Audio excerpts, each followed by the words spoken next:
ఇప్పుడు ఋషులందరూ అన్నారు, ఈ పిల్లవాని బలము ఈ పిల్లవాడు మరిచిపోవుగాక. మరి ఎప్పుడు గుర్తొస్తుంది ఈ పిల్లాడికి అని అడిగారు. యదా తే స్మార్యతే కీర్తి తదా తే వర్ధతే బలం.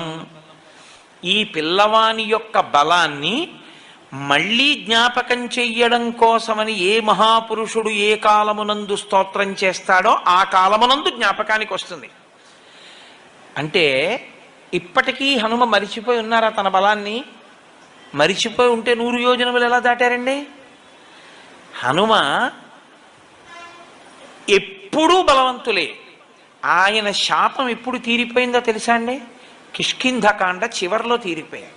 కిష్కింధకాండ చిట్ట చివరిలోకి వెళ్ళినప్పుడు ఆ 100 యోజనముల సముద్రాన్ని దాటి వెళ్ళాలి. దొరికేసిందిగా, విషయం తెలిసిపోయింది. 100 యోజనములు దాటి వెళ్ళిపోతే అవతల ఉన్న కాంచన